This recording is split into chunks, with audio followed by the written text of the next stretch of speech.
So thank you for coming to this talk. Some of you know of mob programming or software teaming, which is what I mostly call it now. And this talk, I'm not going to cover none of the basics. This is about the thinking that was in place at the time we started mob programming, which is what we originally thought of this as being. But you know what the idea is, so I don't need to go too much into that. But I always start every talk by sharing this idea from Peter Block. The idea here is that I'm not here to tell you what to do. I'm here to just share with you some of my thinking and some of the things that I've done, and I expect that you will come up with even better ideas than I've ever had. Mob programming or software teaming itself was the result of one group of people who were trying to learn how to collaborate better. And this is about kind of the environment that was important to me at the time that we started thinking about these sorts of things. So I'll give this really quick introduction. It's the smallest introduction I can give. What I'm now calling software teaming or mob programming is all the brilliant minds gathered together to work on the same thing at the same time, in the same space, and at the same computer. Now remotely, that means we're doing it, in a virtual meeting of some sort.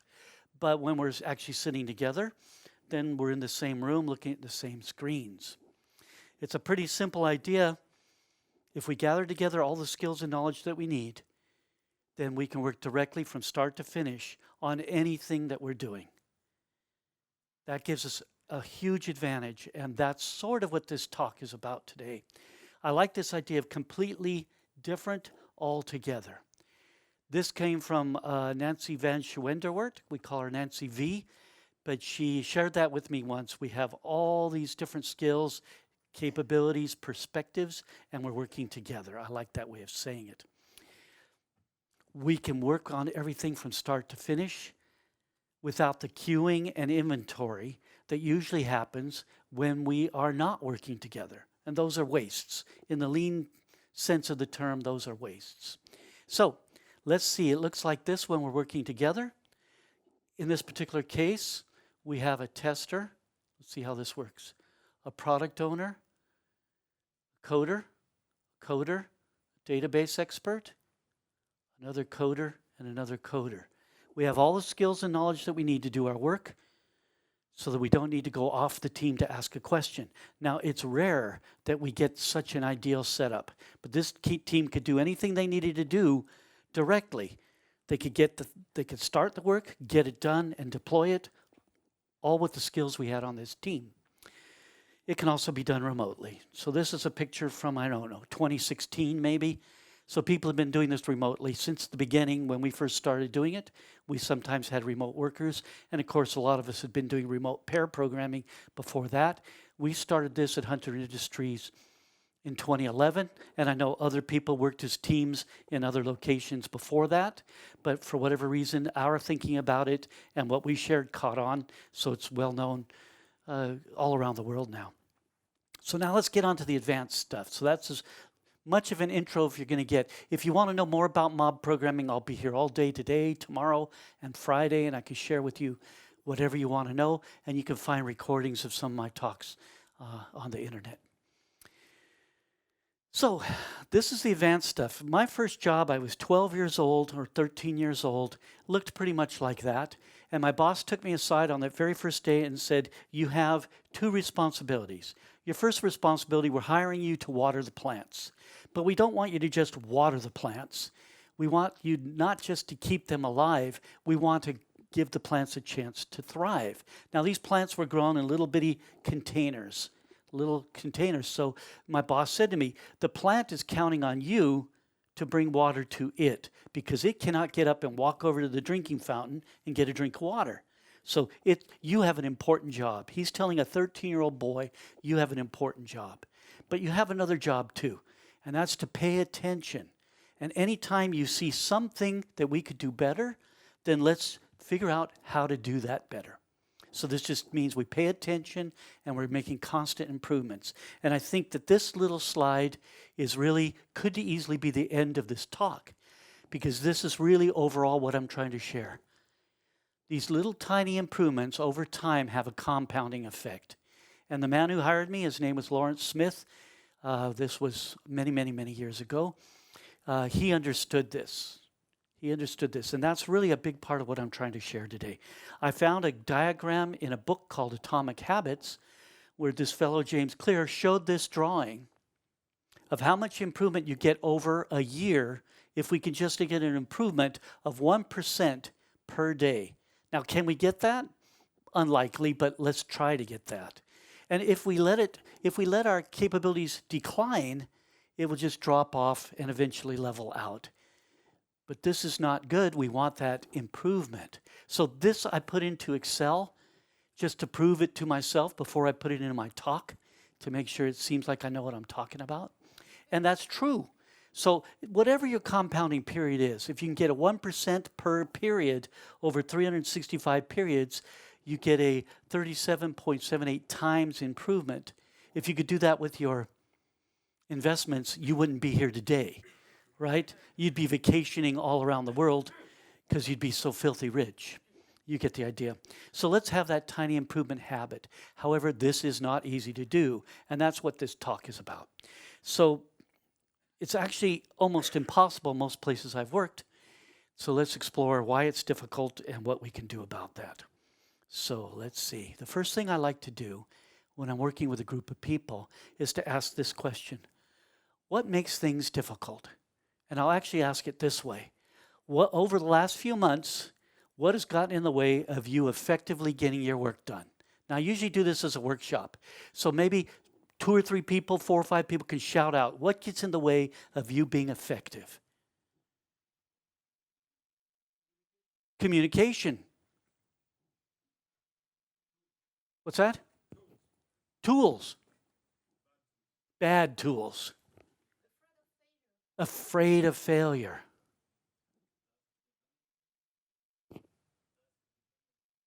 Can you say a little louder? Dependencies? Tasks. One more, yes. Afraid to take the step.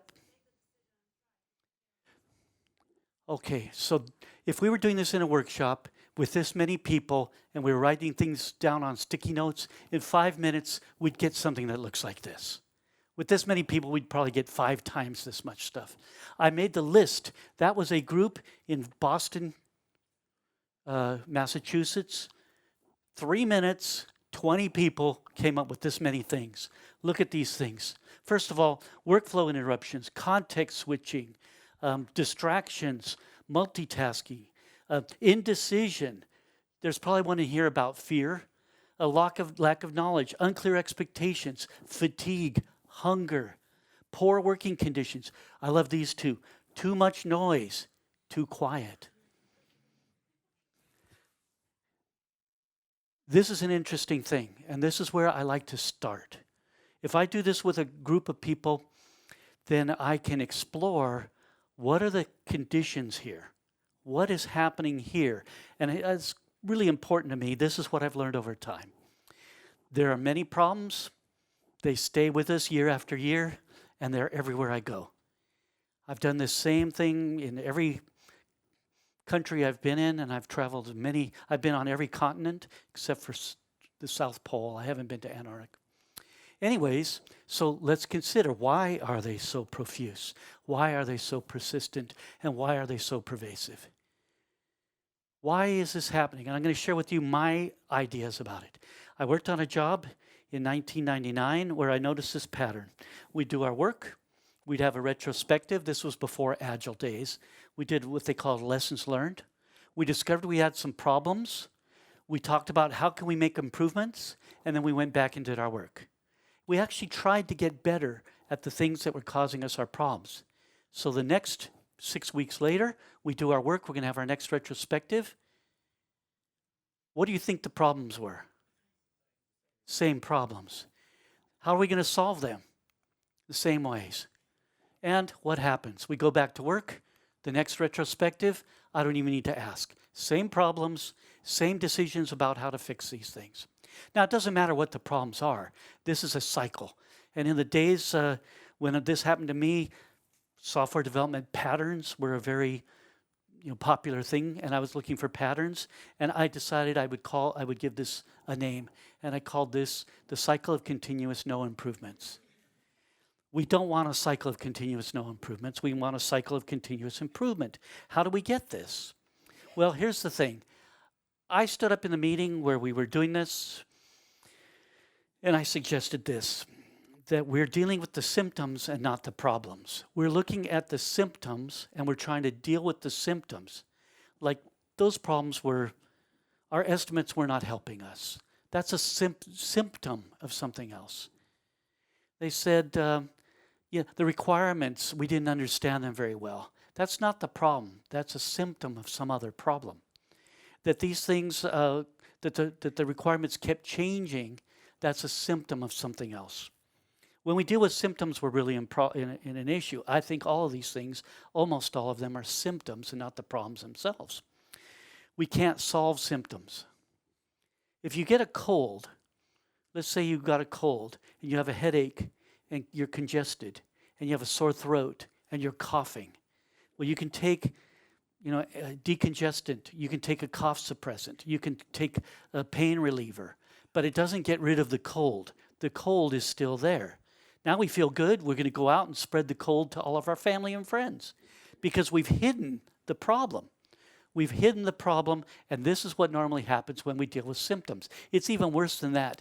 Because the problem is hidden, we stop thinking about it and allows things to get worse sometimes. So I think this is an important thing. You can see why I wanted to show you about the drawings before we started the talk. These drawings make it look like I know what I'm talking about. So there's a bigger problem that I want to bring forward, and this is part of what I call the problem with problems.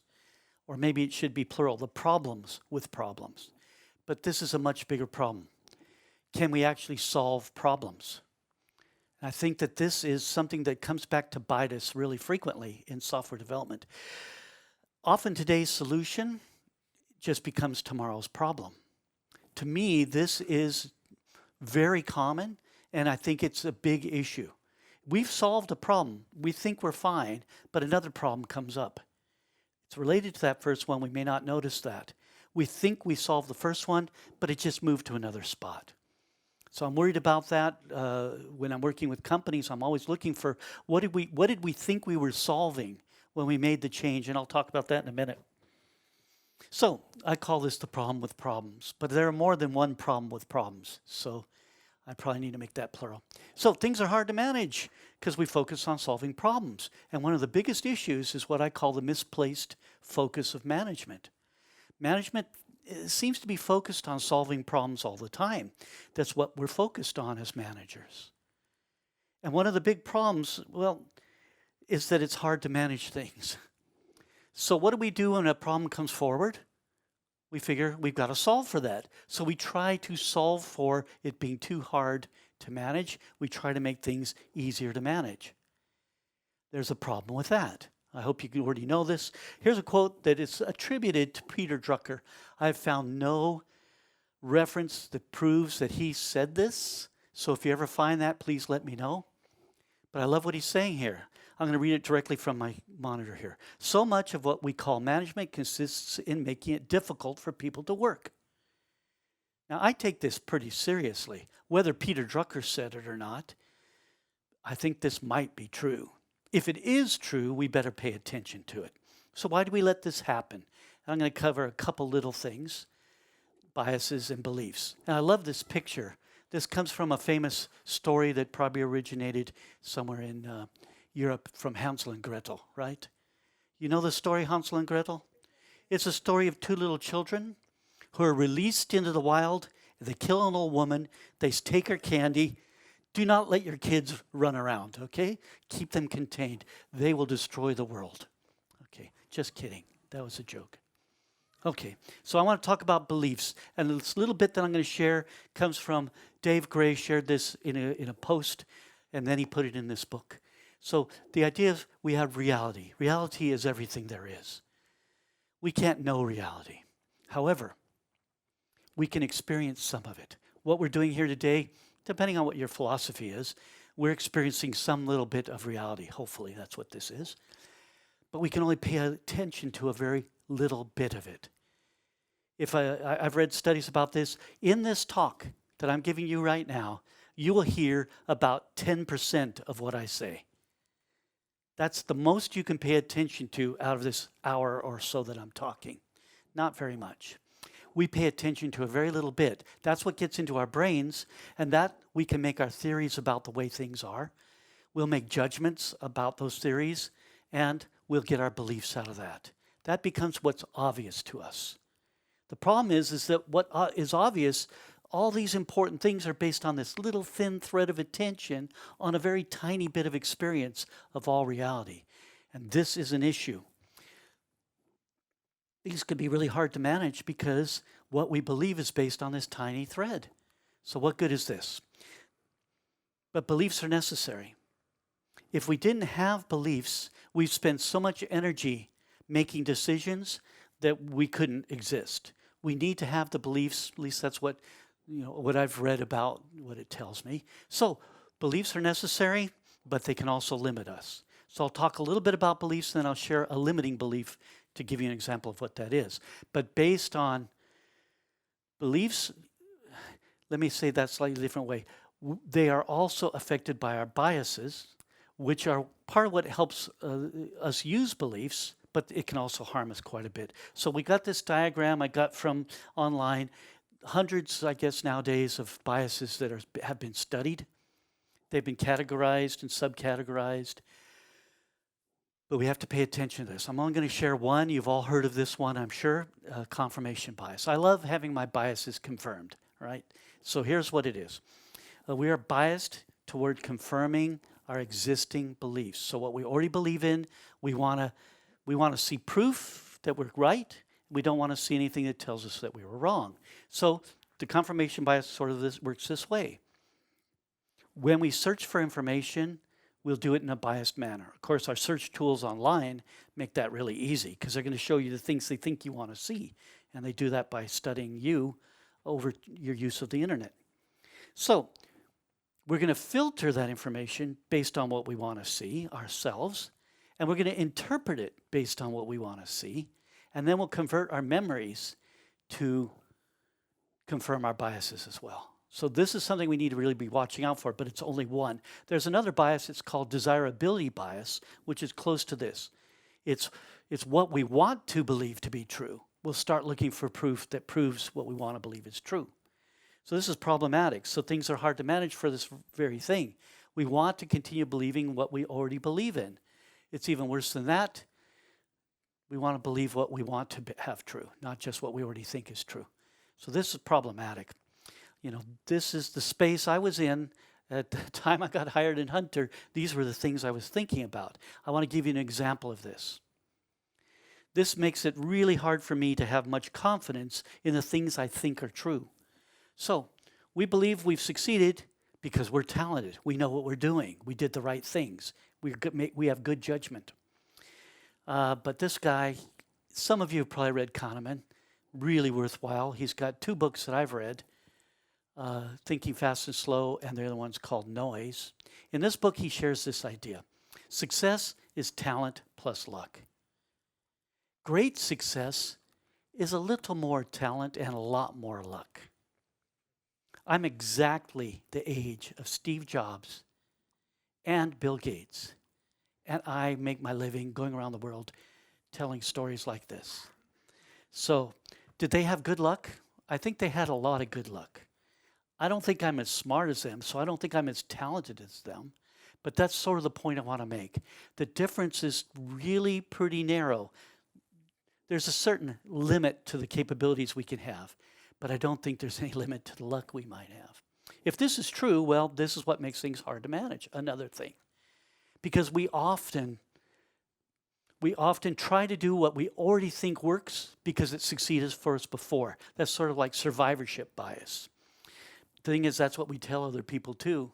We want to believe it, that it was because we did things right, because we were talented and we knew what we were doing.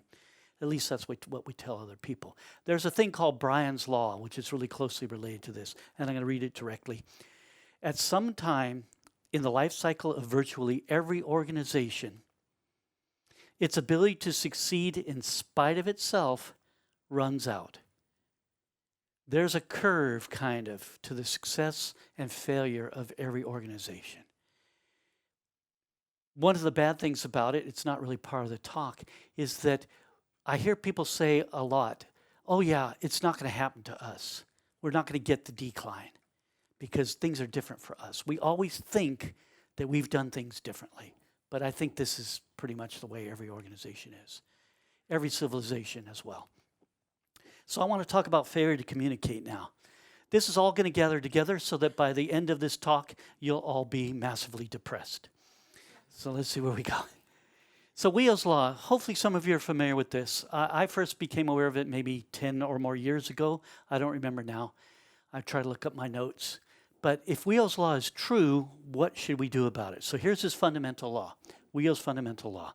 Communication usually fails except by accident.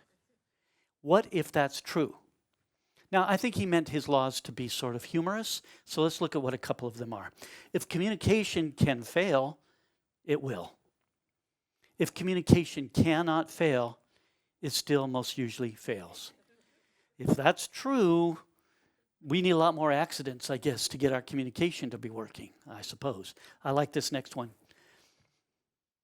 If communication seems to succeed in the intended way, there's a misunderstanding. Oh my goodness. Okay, I like this next one as much. If you are content with your message, communication certainly has failed. The more confidence we have, the worse it is. Is this true? If I were to ask you this right now, do you understand? And some of you will shake your head like this or nod your head. How do I know what you understood? It's your understanding of whatever it is I said. And we're going to look at that maybe a little bit, but you get the picture? I love these next two. If a message can be interpreted in several ways, it will be interpreted in the way that maximizes the damage. There's a related one to that. There's always someone who knows better than you what you meant by your message. I've actually gotten that in Twitter, you know. I will tweet something, then somebody will tell me this is what I said, and I say, no, that's not what I said. And they'll say, yes, that's what you said. Well, that's not what I meant. Yes, that's what you meant. So they're going to embed into me what they think my motivation and intent is. Okay, let's go on. Now remember this, that little bit of attention that we have is based on a very small amount of experience. That's my truth. If you have your own set of experiences and your own set of attention, then we're going to have my truth and your truth. Which is the truth? This is problematic. We'll come back to visit this, but this is something I've noticed a great deal. Somebody over here had said, what are the things that make it difficult for us to be effective in our work? And they said communication. At one place I worked, we identified something like something on the order of 25 communication problems that this company was having. That's a lot. Okay, so I want to talk about systems and domains. So we've covered some things. I want to get into couple slightly bigger things. So my definition of a system, the way I want to use it here, is it's an interconnected and interacting set of elements that achieve something. It's not necessarily something that was planned, you know, like it's like the ecosystem or the planetary system or, you know, the food chain or all kinds of things are systems that nobody's, well, depending on what you believe, but nobody's made plans. These aren't planned systems. They're just systems that exist, as an example. And I love this little bit from Arthur Jones. Every system is perfectly designed to get the results it gets. I've watched this at many companies. People come up with a plan of how to do things, and they're not happy with the results. They don't realize that whatever they planned was perfectly designed to give the results they got. Hopefully that makes a little bit of sense. So one thing I want to share about this is there are systems within systems, and I draw it as concentric circles. Donella Meadows wrote the book Thinking in Systems. That means there's purposes within purposes, and there's more to it than that, of course. So it can kind of go like this. We have the work that we do. We have maybe the system of the work that we do. We have the system of the way we manage the work that we do, and maybe the purpose of the work that we do, or whatever it is we're up against. So this isn't like a scientific drawing, it's just how I think about it. So systems within systems. The issue is that if you identify a symptom, first of all, we don't even know what the problem is yet, and you can't fix that problem within the system where it exists. You have to step out from that system. Okay? So it kind of looks like this. A problem that manifests itself here in this inner circle maybe needs to be addressed out here, or out here, or out here. Until we understand what the problem is, it doesn't matter what we do. Unfortunately, it might be symptoms all the way through, and we never do understand the problem. There's an even worse thing to this. We'll skip ahead a couple slides. We often don't even consider that this is something that's happening. To take it just a step further, we don't even understand where we need to address something. You know, I like to give this example. Do any of you have an opposed thumb? You have opposed thumb? Okay. I've got one on this hand and one on this hand, but I'd like to have two on each hand. Wouldn't that be better? But I can't change the system, right? That's not within my power. That would have to change through some kind of evolution over time, perhaps, if you believe in such a thing. Okay, so, yeah, things aren't as isolated as we think they are. Because this is the thing. We have our nice work environment. We think everything's kind of like this, nice and neat. At least we're understanding things. But there are systems all over the place that are interfering with the system that we're working within. And all of those could include, you know, the environment of the city we're in, the country we're in, the weather system, diseases as they spread around the world, and all kinds of things interfering. And we think we're in control of our little work environment. We're not even close. That's one of the big issues I'm trying to address through this. Am I speaking at a good speed? Is this understandable? Okay. Are they doing it's just English they're putting up there. What good is that? Okay. So, a little bit more about systems. John Gall wrote a great book, also I think meant to be slightly humorous, but I love this part of it. A complex working system, or a working complex system, invariably evolved from a working simple system. He goes on to say, most simple systems don't work. So we first need a working simple system before we can get a working complex system, and it has to evolve. That means we can't design a complex system. That doesn't matter what it is. Any management system we think we designed is probably not going to work. Any social system, anything that we do, it's not going to work. It has to evolve. And Donella Meadows has a couple other ideas. The main feature of most systems is they perpetuate themselves. A working complex system has figured out how to keep itself alive, how to keep going. Now, if that's true, we're kind of up against it when we try to change a system we can't change because it's going to perpetuate itself. It doesn't stay the same. It just doesn't change the way we want it to. That's what this is about. It will only change temporarily. It will trick us into thinking what we did worked, and we'll think, great, now we know what we're doing. Like I said earlier, we're going to judge that success was because of what we did, and then we're going to find out later it was just luck. And whatever we did, it was in spite of what we did that the system acted a way we wanted for a little while. It's worse than this, though. So, back to what Arthur Jones said, whatever the system is doing, that's what it's going to do. So what are we going to do about it? You know, we can't affect the system. It's kind of like this. The system changes by evolving, not by our intervention, not by transformations, not by adoptions. Whatever we try to do, it's not going to make the change we want. What are we going to do about this? It's getting worse, isn't it? I did this talk or a similar version to it in Iceland a few years ago, in November, a few years ago. And in Iceland, when it's becoming November, people are already not like as perky as they normally would be. And so I started realizing maybe I'm depressing everybody because this seems depressing. But I think there's things we can do about it. I do want to talk about one other thing, domains. So I'm going to talk about the Cynefin style domains. You all know of Cynefin, right? Are you familiar with Cynefin? Any show of hands? You know what Cynefin is? A few of you do. Okay, so Kinevin, there's several other models that are similar to this. I'll use the Kinevin model. The Kinevin model has these 4 main domains, and another one that's sort of in the middle might be thought of as confusion. This was put together by Dave Snowden, the Kinevin domains. This is sort of a sense-making framework. So I'm going to quickly go through this. If you want biscuits, you can buy dough in a can. We can buy this in the US. It would seem silly to buy dough in France, where your bread is magnificent. In the US, yeah, the bread is, and so, that's recorded. I apologize, US. But we could up our game on bread, I'll tell you. You can hardly get bad bread here. Even wherever you get bread here, it's going to be pretty stellar. But let's say we want to make some biscuits, some little doughy things that we cook in the oven. If you buy this can, you crack it open, and you just follow the instructions, you'll get some decent biscuits. Just follow the instructions. There are no unknowns. You do everything it says, you're going to get something decent to eat. But what if you want really good croissants? This is not something you can buy in a can.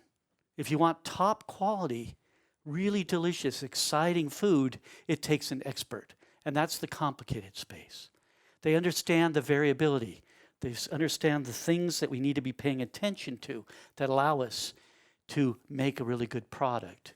And you see there, we're going to have some unknowns, but we know what the unknowns are. We pay attention to the temperature of the stove, the size of the eggs, the fineness of how the flour is ground, and all these things.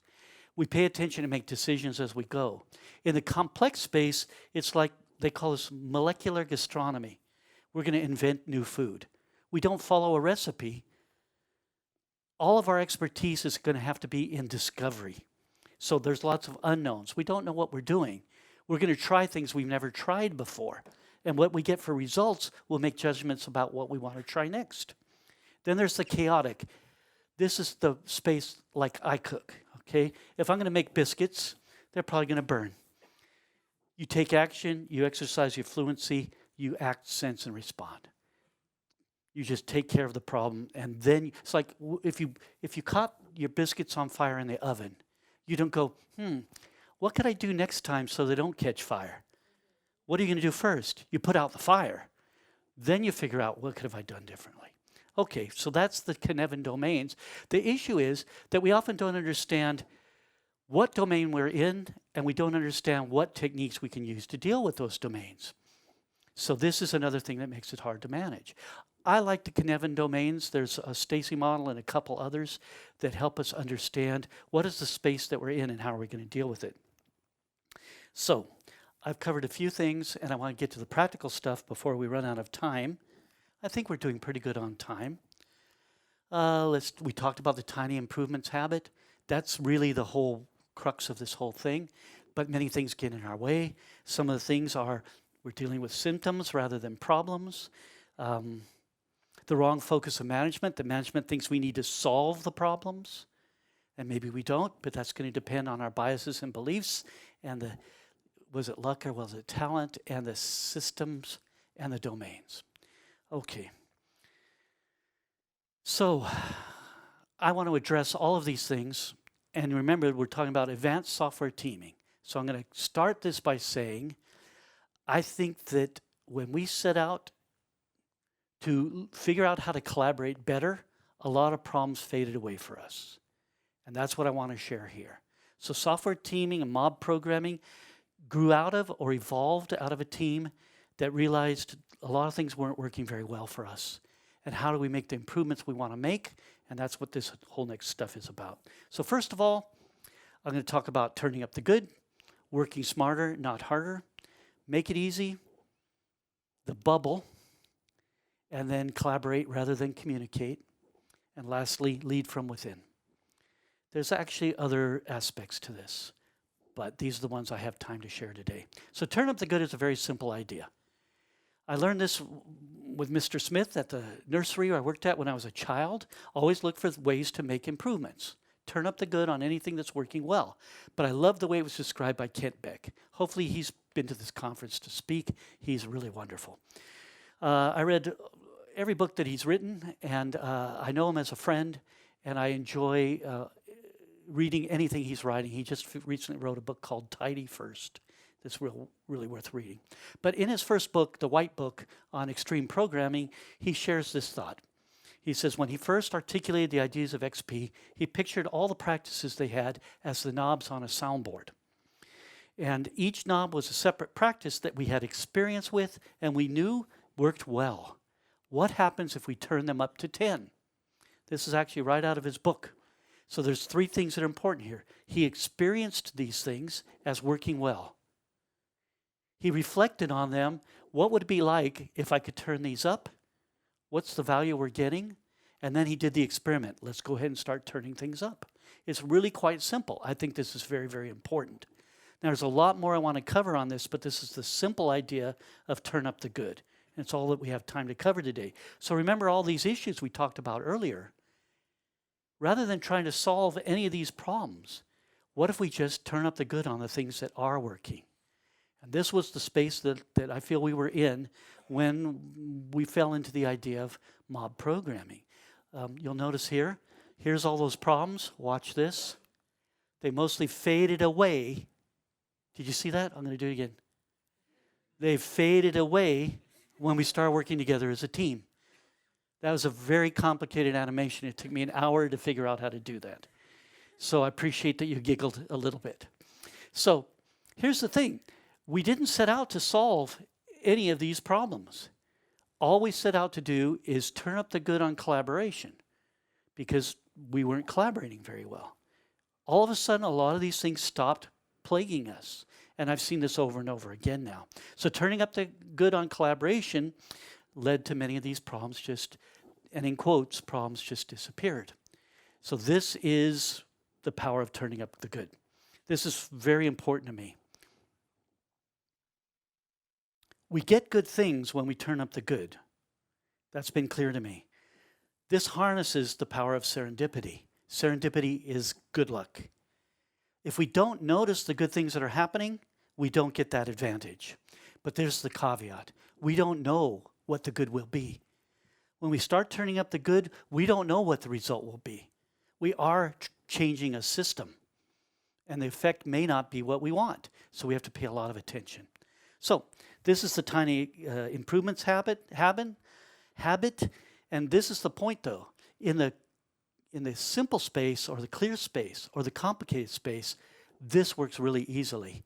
In the complex space, that's the space we're operating in when we're operating with other people.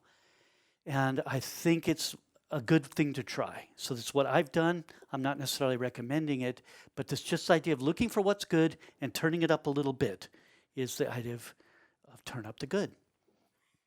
Working smarter. This was first phrased that way back in 1938, I think, working smarter versus working harder. And this is a great paper. You can find this for free on the internet somewhere. Nobody ever gets credit for fixing problems that never happened. We always incentivize solving problems.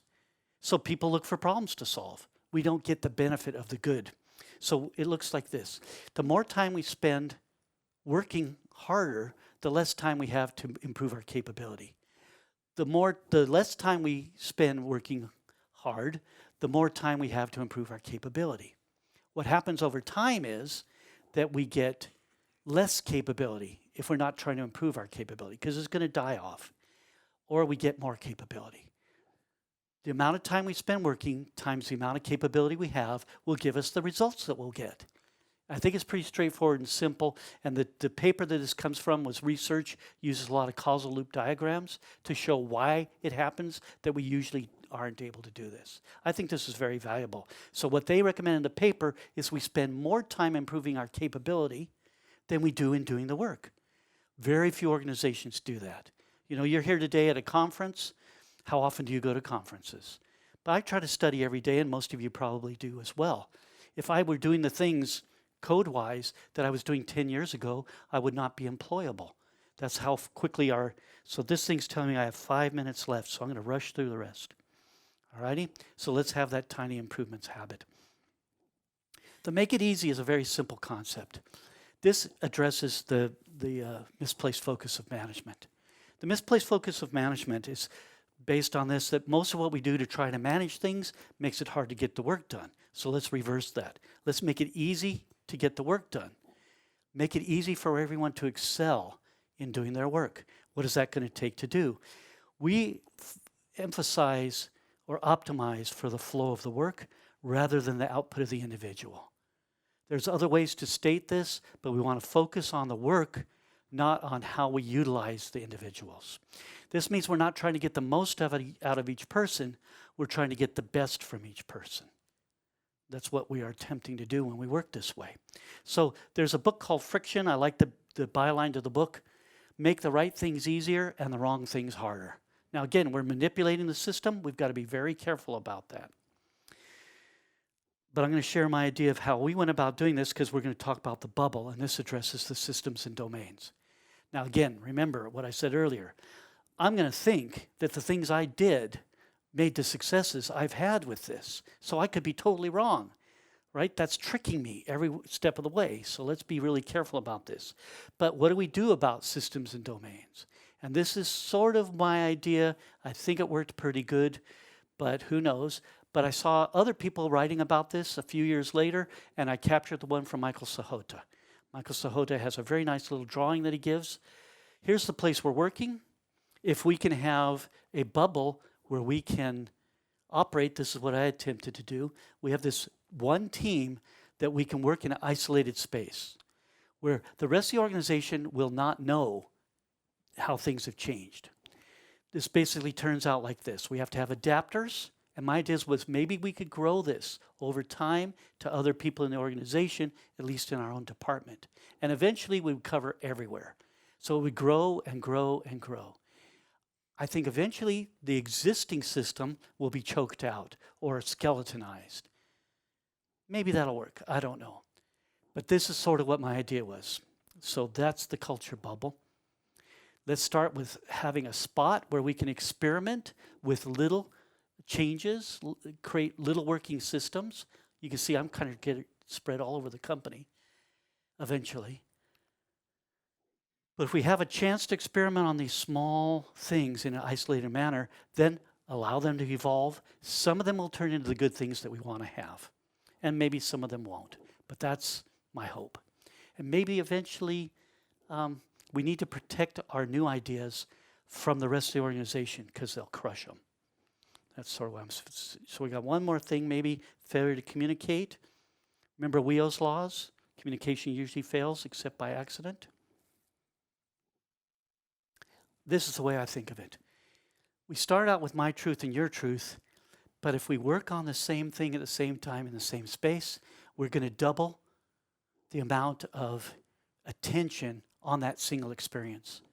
And as we get more people that join in on this, we get more views of the experience, and we start building our truth rather than your truth and my truth. And this, I've noticed, builds not just that we're getting more attention, that attention is more focused, and it becomes bolder. So when I hear your ideas, they grow my ideas. When you hear my ideas, hopefully they'll grow your ideas. So this is what I'm talking about here, and I think we want to kind of be wrapping things up now. Rather than trying to communicate better or get better at communication, let's get better at collaboration.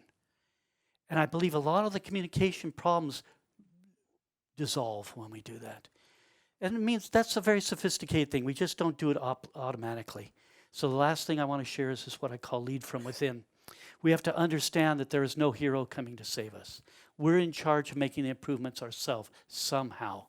We must take responsibility to make things better. Whatever that takes to do, we need to be our own hero. I like to say it this way. Who do we choose to be? Who do we choose to be in our workplace? And I think we're kind of out of time. So I have only 2 more slides. Be relaxed. Make it sustainable. And over time, we'll get the good things. And I have no time for questions. So next year, bring me back, and I'll answer your questions.